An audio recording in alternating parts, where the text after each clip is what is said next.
Thank you for watching. My name is Glenn Morgan, and this is We the Govern. So today we're going to be talking about what I think is going to prove to be a fairly epic showdown between Washington State and Governor Bob Ferguson here and the Trump administration when it comes to election integrity. Now, and federal reform of elections. When I'm talking about that, I'm really talking about Executive Order 14248, which was signed by President Trump just last week, March 25th, about a week ago. And it's titled Preserving and Protecting American Elections. And this is going to be an epic battle and an impactful battle in Washington State. You can actually go to the White House's summary of this particular executive order. I'll link to that down below as well, just if you want to review it.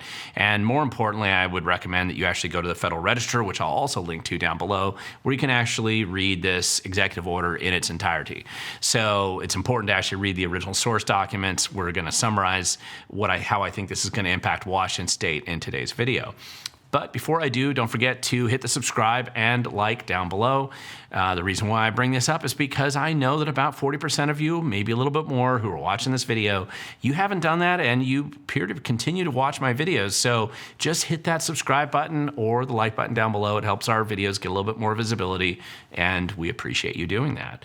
So let's jump into this because I've done some videos about this. 4 months ago, I put up this video here about how the Trump administration and the election of Donald Trump will inevitably impact Washington State. I did this last November. About a week later, I did this video right here, which was the how federal election reform can actually impact Washington State. And I want to emphasize not every element that I discuss in that video is covered under the first executive order on election reform here, but there are a couple of key things that were impacted by it. Most significantly was a video that I did last month here about the Department of Licensing and about the concern that the Department of Licensing had after the federal government basically filed a lawsuit against New York for the same problems that Washington State's been doing for a long time, which is registering non-U.S. citizens to vote. So these videos that I've done in the past kind of serve as a foundation to what we're going to be talking about today, although if you want to watch them, I'll link to them down below. But the main thing is we're getting into the nuts and bolts at this point in time of what federal election reform is going to probably look like under the Trump administration and the clear and obvious impact that this is going to have in Washington State. Now, when you go to the actual document and you look here at the executive order that Trump signed, you're going to see that it kind of covers a couple of basic things. Number one is the main focus, and you can see this when you read it, is that they have a clear and obvious desire. They want to stop or expose non-citizen voting. Now, this means people who are not U.S. citizens. Sometimes they can be here legally or they could be here illegally, but either way, if they've been registered to vote and more significantly, if they voted, that is what the Trump administration is interested in stopping. In theory, it's been illegal for that to happen for a long time. Actually, it's not even in theory. It has been illegal, but you wouldn't know it the way Washington State runs its system here. Then, of course, Washington State essentially is going to claim that they're already doing this, which is absolutely false, and it's going to be relatively easy to prove that. And then, of course, there's going to be this inevitable battle between Washington State and the feds, essentially disputing over non-citizen voting and what that means, how significant it is, how many are registered to vote, et cetera, et cetera. The 2018 Department of Licensing driver's license debacle, which I discussed when I was talking about my last video about the Department of Licensing, basically the bill that gets paid now for the state of Washington for the poor choices that they really started to make at that point in time is going to come due, because if you read the executive order, essentially one of the challenges is it says that they have to have real ID. Washington State's driver's license, as anybody who's flown on an airplane knows, recently, anybody who's flown anywhere in America, the people at the airport are telling you that you better get your real ID set up because your driver's license is garbage and it's not going to be considered legitimate ID for flying anymore. And this is because of a direct policy choice that the Department of Licensing made here in Washington State. The other big impact, I think, with this executive order that will have a significant impact on how Washington State runs its election system is that ballots can't be received after Election Day, meaning you have to have all your ballots there and you have to be able to count them that night. That way you can have a result within a few hours instead of Washington State's endless multi-month election process that we currently have today.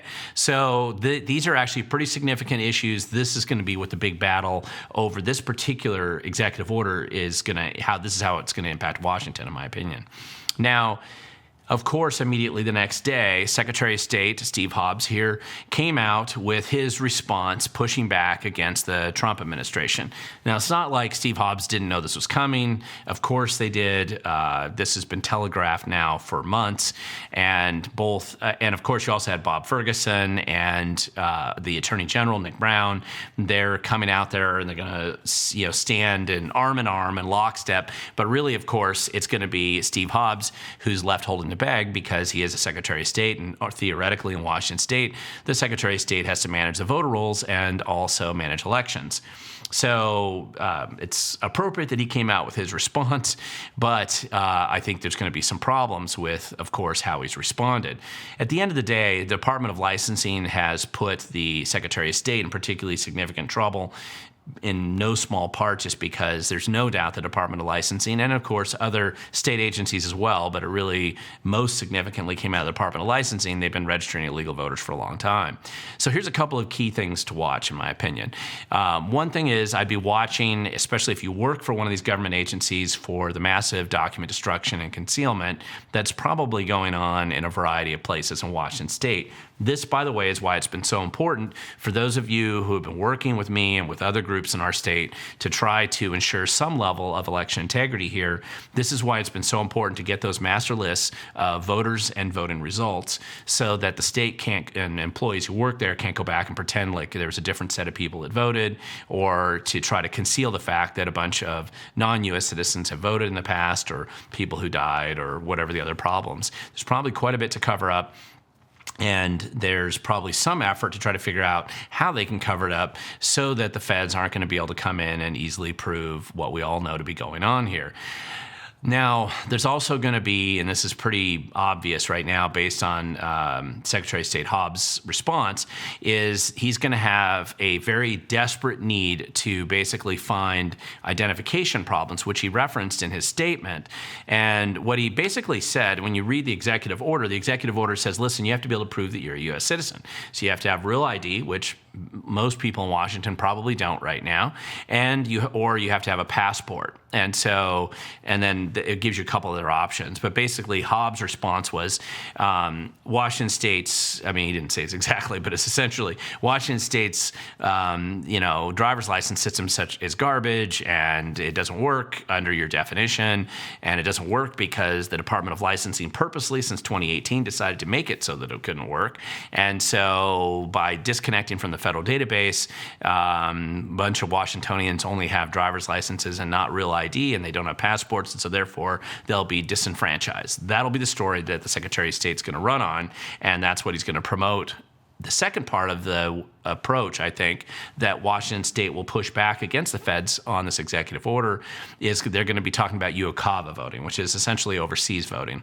Now, theoretically, this was set up to help deployed military and their dependents and a smaller number of other people that are overseas so that they have a way to vote. But as anybody who's spent more than, say, 20 minutes looking into it, you're going to realize that it's been abused in our state extensively, and a lot of people sign up for UCAVA voting that are neither military nor dependents. But it's an easy excuse that we have found a variety of local auditors using to pretend like when you find out somebody hasn't lived at that house ever, or they haven't lived at the house for decades, or the people who live there have never heard of them, or why that address has 16 ballots going to it and nobody knows who any of those people are. They try to dismiss any challenge to those people because, of course, they're UCAVA voters, even though none of them are in the military and none of them have been deployed overseas. So there's going to be a significant fight and an impact over this issue because most people want, including me, we all want the deployed military to vote. So what happens is they'll try to find one person somewhere and say, see, this person's going to be disenfranchised. This is going to be the big fight here. And then finally, the high priority in Washington state, and they're scrambling to do this right now with the Attorney General and the Secretary of State and the Governor and the Democrat Party in general, is to just deny and delay and conceal the truth for as long as they possibly can. This is about kicking the can down the road as far as possible. Now, this is compounded, of course, with the big Act Blue scandal that's unraveling, which is a national scandal, but has an impact on Washington state because this has been the primary funding source for the majority of the Democrat Party establishment, which is the entire political leadership of Washington state, outside of some Republicans that are elected, but they're in the minority. The main leadership in Washington state's funded by Act Blue. Most of them get a good percentage of their money. Most of them get the majority of their money through the Act Blue payment aggregation system that's now under investigation for money laundering and fraud and all kinds of other issues. And so that's adding a level of complexity and pressure to those who are in the political class who have benefited from Act Blue's funding mechanisms over the past several election cycles. There's an obvious and good reason why Bob Ferguson has a high priority, both when he was Attorney General with his House Bill, 1333, and then now for his Domestic Violent Extremist Task Force. He really wants to use this to censor and silence all critics or anybody who dares to question authority in Washington state, because you are not allowed to question these guys. And he's trying to find some way to do that because the thing that can happen is you potentially challenging and exposing how fraudulent and dishonest their narratives are. And again, as you point out that the emperor has no clothes, that's the last thing that Bob Ferguson wants you to do. But it should also be noted that even though it may not seem that way to those of us who are watching the news or what we see going on right now, but to the left, there is actually something that's far more important than just burning Teslas on the weekends. It's actually going to be stopping any kind of election reform. This is the highest priority at the end of the day because it is a key piece of the power structure that we see in Washington state. We aren't alone. It's in many other states as well.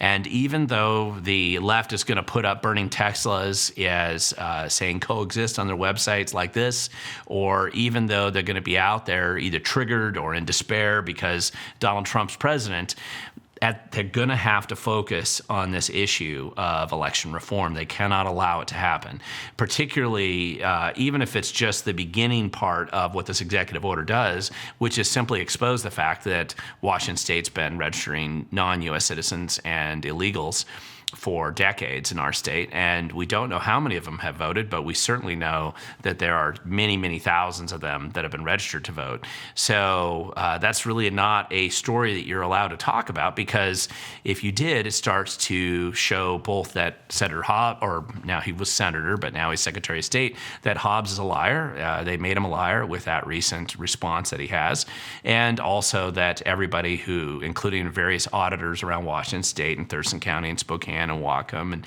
King and Clark and a number of these other counties, they've also been pushing the same narrative. And so when the narrative starts to collapse, it obviously opens the door to questioning many of the other things that they've been telling us that probably also aren't true. So there's a lot going on. Now, the one thing to remember, I think, and this is important because there's stuff happening everywhere, and it probably seems like there's a lot of chaos out there.